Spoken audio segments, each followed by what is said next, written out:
पंढरी विठ्ठल श्री ज्ञानदेव तुकाराम राजाधिराज गुणा समरत्नाकर महाराज जय राजाधिराज गुणा समर्थ दाजी महाराज जय श्री गुरुदेव दत्त। गुरु ब्रह्मा गुरु विष्णु गुरुदेव महेश्वरा गुरु साक्षात परब्रह्म तस्मै श्री गुरुवे नमः।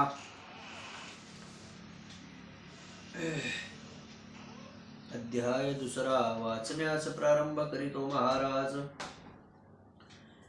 हे विषय जया ते नाकळीती तया सुख दुःखे दोन्ही न पवते आणि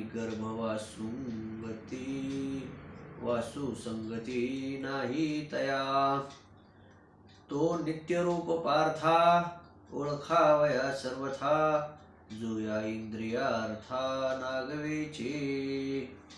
या उपाधिमाची गुप्त चैतन्याशे सर्वगत ते तत्वज्ञ संत स्वीकारिते। आज परम पावन आणि पवित्र गुरुवारचा संदेश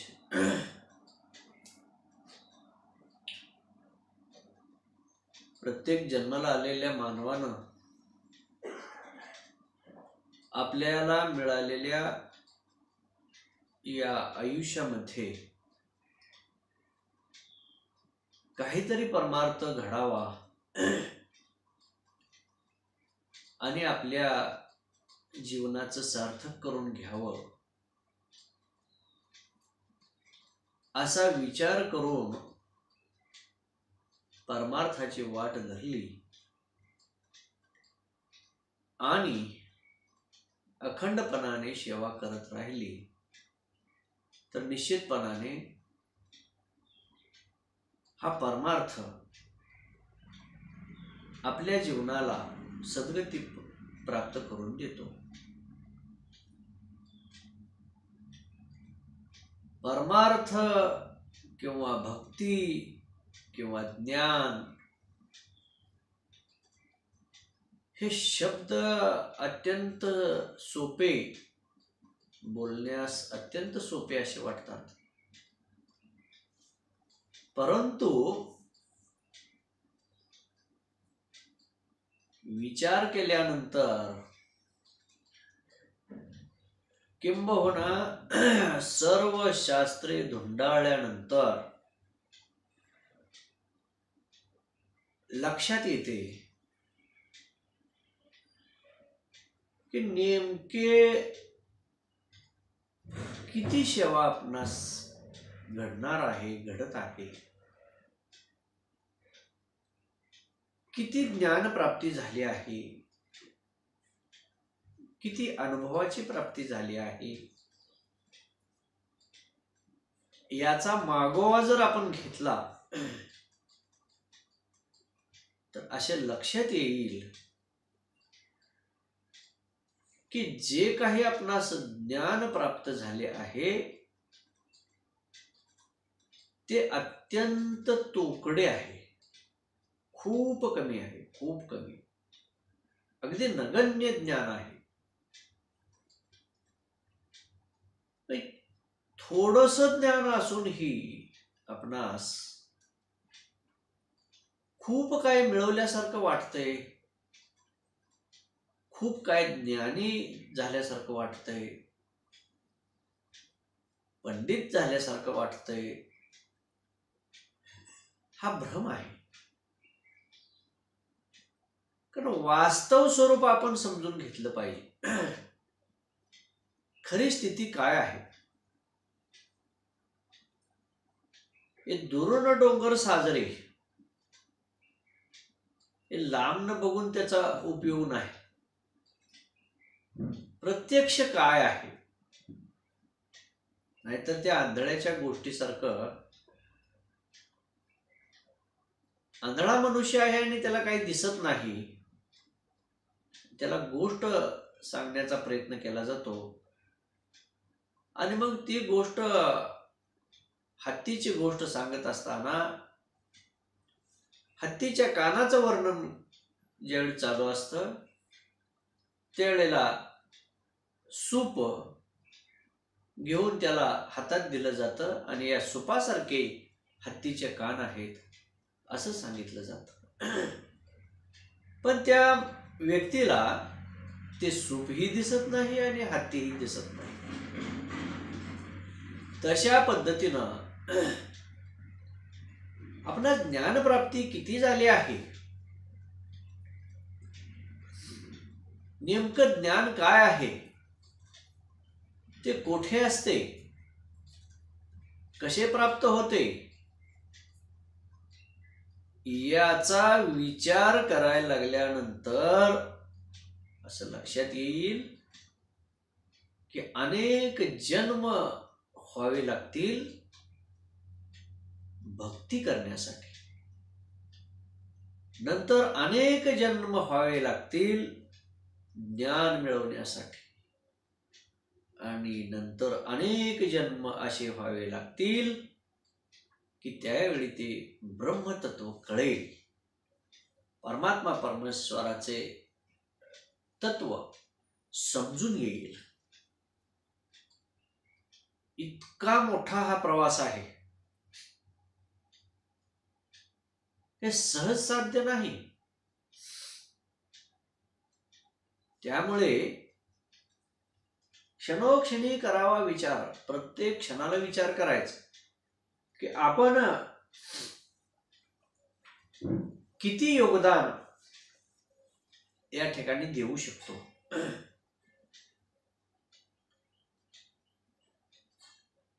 ही भक्ती करणं सहज साध्य नाही. ज्ञान असल्याशिवाय भक्ती फलद्रूप नाही. भक्ती केल्याशिवाय ज्ञान मिळू शकत नाही. पण ते ज्ञान भक्ती करत असताना जे ज्ञानाची प्राप्ती होणार आहे ते ज्ञान कुठं दडलंय, ते दडून बसलंय. ते काय असं मोकळं ज्ञान नाही, गेलाय आणि पिशवे भरून आणले असं नाही. ते ज्ञान खाणीमध्ये आहे आणि त्या खाणीमध्ये असलेले हे ज्ञान भक्ती करत असताना ज्यावेळी हे खांदलं जातंय, ते खांदत असताना त्या ज्ञानावरती आच्छादन आहे, काम आणि क्रोधाचं आच्छादन आहे. त्यामुळे काम क्रोध बाजूला सारल्याशिवाय त्या ज्ञानापर्यंत पोचता येत नाही. मोठं धन आहे, परंतु त्या धनावर काम आणि क्रोध रूपी दोन नाग भुजंग बसलेले आहेत. हे दोन भुजंग बाजूला सारल्याशिवाय, त्यांचा बंदोबस्त केल्याशिवाय त्या ज्ञानापर्यंत पोहोचता येत नाही. आणि मग हा प्रवास खूप मोठा आहे. कारण सगळे लोक जे जे काही जन्माला येतात त्याच्यामध्ये कुणीही असो, पुण्यवान असो, पापी असो, ज्ञानी असो, महाज्ञानी असो, कशीही स्थिती असो, हे सगळे काम आणि क्रोधाचे शिकारी होतात. काम आणि क्रोध त्यांना लुप्त करण्याचा प्रयत्न करतात, गिळंकृत करण्याचा प्रयत्न करतात. सामान्य जीवांचं सोडून द्या, आपल्यासारख्या सामान्य माणसांचं, जे हजारो कोट्यावधी अब्जावधी माणसं आहेत जगतामध्ये, ह्या माणसांचं सोडून द्या. संपूर्ण विश्वाला गिळंकृत करण्याची किमया या कामक्रोधामध्ये आहे. इतकी मोठी व्याप्ती या काम आणि क्रोधांची आहे. हे काम आणि क्रोध रजोगुणापासून निर्माण होतात. रजतमसत्व हे 3 गुण आणि पंचमहाभूते असं मिळून ही अष्टधा प्रकृती आपली तयार होते. त्या 3 गुणापैकी रजोगुणातून काम आणि क्रोधांची निर्मिती होते. निर्मिती रजोगुणातून होते, परंतु या काम आणि क्रोधांना तमोगुण ही फार आवडतो. तमोगुणांची संगत फार आवडते. जे विचार करा, एखाद्याचं मुख्य दैवत एक असतं आणि तो अन्य दुसऱ्याच दैवतांना सेवा करण्यासाठी पळतो, त्याचीच आवड जास्त होते. अशी परिस्थिती ह्या काम आणि क्रोधांची आहे. निर्मिती रजोगुणातून आहे, पण त्याला तमोगुणाची फार आवड आहे, फार संगत आहे त्याला. असे हे काम आणि क्रोध षड्विकारातील अत्यंत घातक असे मोठे शत्रू सामान्य जीवांचे नव्हे, भल्या भल्या साधूंचे, भल्या भल्या ज्ञानी पंडितांचे, अनेकांचे हे मोठे शत्रू आहेत. कारण ते कधी गिळंकृत करून टाकतील हे सांगता येत नाही. आणि मग आपण जर पाहिलं तर मग खऱ्या ज्ञानापर्यंत आपण कधी पोचणार आहे आणि कसं पोचणार आहे, हा भागच इतका मोठा आहे की तिकडं आपलं लक्ष जाऊ शकत नाही. आपण प्रपंच आणि परमार्थ एवढंच डोक्यात घेऊन बसलो, पण तिथं प्रपंचही होत नाही आणि परमार्थही होत नाही, कारण त्या ज्ञानापर्यंत पोचत नाही आपण. मग हे असाध्य आहेत का? तर असाध्य आहेत अशी गोष्ट नाही. यांच्यावर सुद्धा मात करता येते. असाध्य ते साध्य करिता साया असं तो का म्हणे. असाध्य गोष्टी साध्य करता येतात. म्हणजे या कामक्रोधावर षड्विकारावर विजय मिळवता येत नाही का? मिळवता येईल. येणार नाही अशी एकही गोष्ट नाही, परंतु त्याच्यासाठी मुळातूनच प्रारंभ झाला पाहिजे. सर्व प्रकारची शुद्धी या ठिकाणी करावी लागेल. निग्रह अत्यंत महत्वाचा आहे. मनावरती ताबा, इंद्रियावरती ताबा. इंद्रिय निग्रह, मनोनिग्रह या 2 गोष्टी अत्यंत महत्वाच्या असतील. विषय हे इंद्रियांना आवडतात आणि म्हणून इंद्रिये विषयांच्या मागे धाव घेतात. मनाला विषय आवडतात म्हणून मन विषयांच्या मागे धावू लागतं. या धावणाऱ्या मनाला, धावणाऱ्या इंद्रियाला आवर घातला पाहिजे, लगाम घातला पाहिजे. इथं खूप मोठ्या साधनेचा लगाम, खूप मोठ्या भक्तीचा, सेवेचा या ठिकाणी लगाम घातला पाहिजे. मगच ते आवरता येतील. त्याच्यासाठी चांगल्या प्रकारची उपासना करावी लागेल. मनामध्ये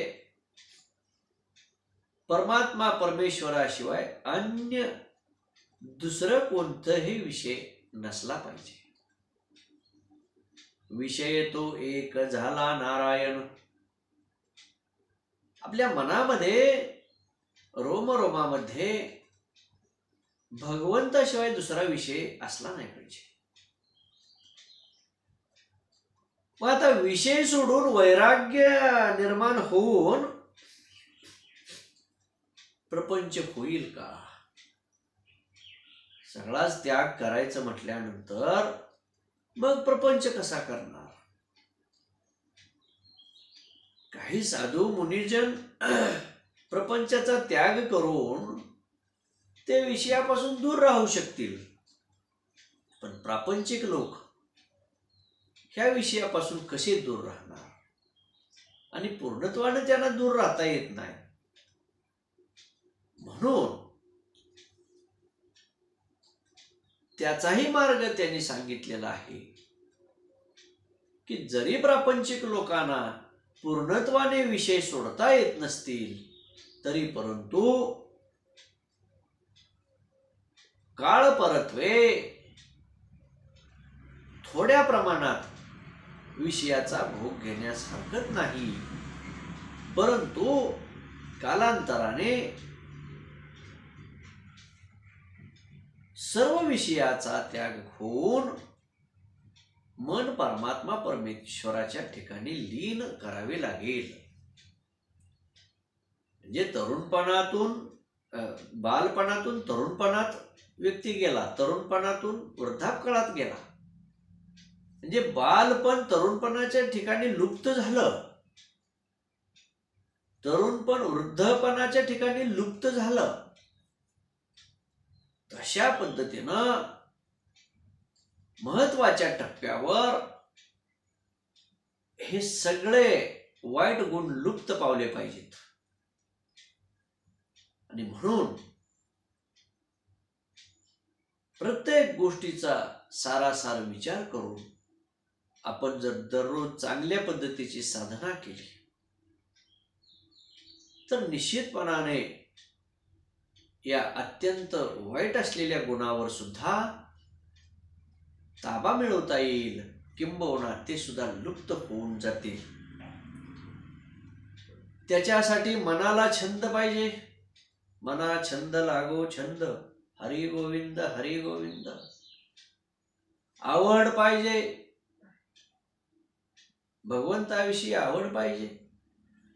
आवडीने भावे हरिनाम घेशी, तुझी चिंता त्याशी सर्व आहे. आवड पाहिजे, प्रेम पाहिजे.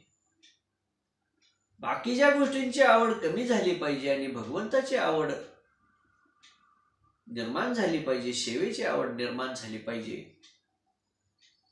अशा पद्धतीने हे साधन करावं लागेल, तरच या मोठ्या षड्विकारातून आपली मुक्ती होईल. अन्यथा या दोन मोठ्या शत्रूंना बाजूला सारणे आपल्या हाती शक्य नाही. केवळ आणि केवळ परमात्मा परमेश्वराचे आशीर्वादाने, आपण केलेल्या सेवेने मनाची दृढता होईल, मन खंबीर होईल, मन शुद्ध होईल आणि शरीरही शुद्ध होईल.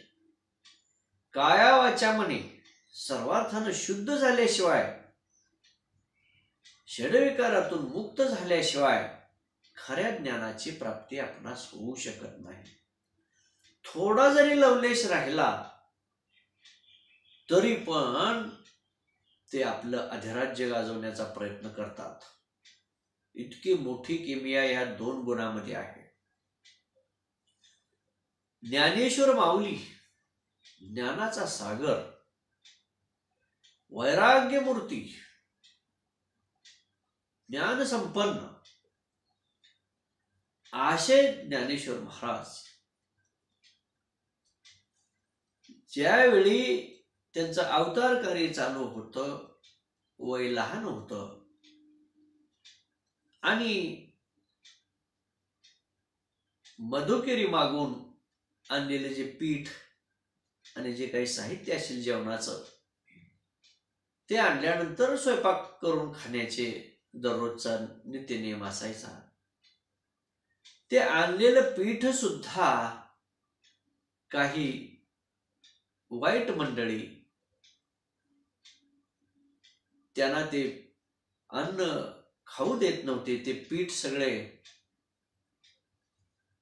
झोळी फाडून ते पीठ टाकून द्यायचे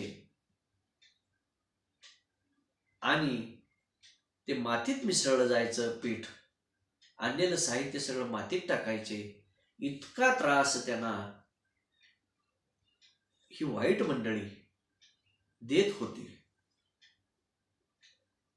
आणि मग हा त्रास त्यांना सहन होईना की आपण इतक्या सरळ मार्गाने जाऊनही आपल्याला इतका त्रास होतोय. आणि मग शेवटी ज्ञानेश्वर माऊलींचा संयम, त्यांचा सुद्धा संयम सुटला आणि त्यांनी पर्णकुटीमध्ये जाऊन ध्यान करत बसले. दरवाजा बंद केला आणि आता ह्या जगाचं काही घेणं देणं नाही, आपला आपण नामसाधनेनं परमात्मा परमेश्वराच्या ठिकाणी लीन व्हावं असा शेवटचा विचार करून त्यांनी पर्णकुटी बंद केली, दरवाजा बंद करून बसले. आणि मग हे मुक्ताईनं पाहिल्यानंतर मुक्ताई बोलू लागली. अगोदर सगळ्यांनी प्रयत्न केले दार उघडा म्हणून, परंतु माऊलींनी ज्ञान उघडण्यास तयारी दर्शवली नाही. परंतु शेवटी मुक्ताईने दरवाजा वाजवण्यास सुरुवात केली आणि बोलू लागली मुक्ताई.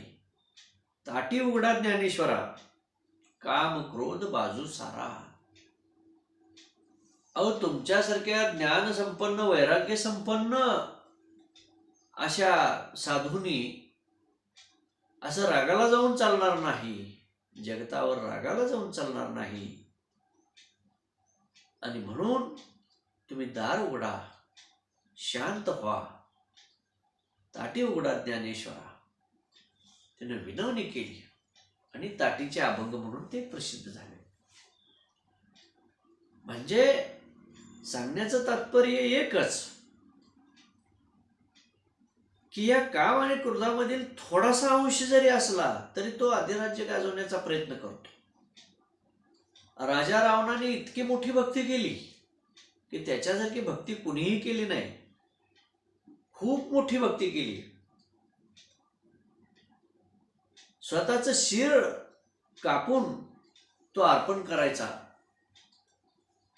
म्हणजे इतकी मोठी भक्ती केलेला हा राजा रावण तरी सुद्धा काम क्रोधांचा त्याच्या बळी पडला, काम क्रोधांच्या बळी पडला. आणि काम क्रोधानेच राजा रावणाचा एक घास घेतला. म्हणजे राजा रावणाला काम क्रोधानेच संपवलं. म्हणजे इतक्या मोठ्या परमोच्च पदाला जाणारा हा रावण तो सुद्धा काम क्रोधाने पूर्णपणे त्याची हानी केली आणि केलेलं कार्य सुद्धा सगळं विफल झालं. केलेली सेवा सगळी विफल झाली.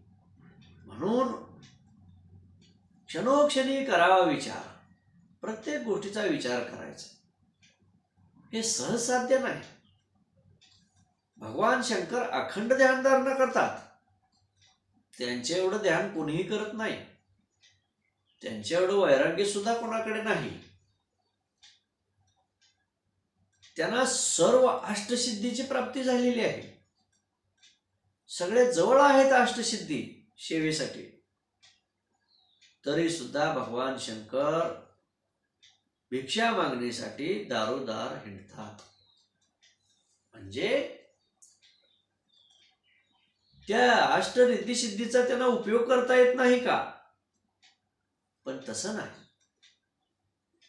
हे तत्व आपण समजून घ्यायचं आहे. त्या सिद्धी कुठं वापरायच्या, ते ज्ञान कुठं वापरायचं, ती शक्ती कुठं वापरायची. जगाच्या कल्याणा संतांच्या विभूती, जगताच्या कल्याणाखेरीज कुठेही शक्ती वापरत नाहीत. सगळं काय आहे ते जगताच्या कल्याणासाठी असतं, स्वतःसाठी नसतं. म्हणून हे भक्ती नाही साधी बोळी, ते आहे सुळावरची पोळी. आणि म्हणून आपण तर तटपुंजी भक्ती करतोय, तटपुंज ज्ञान आहे, तटपुंजी सगळी सेवा आहे.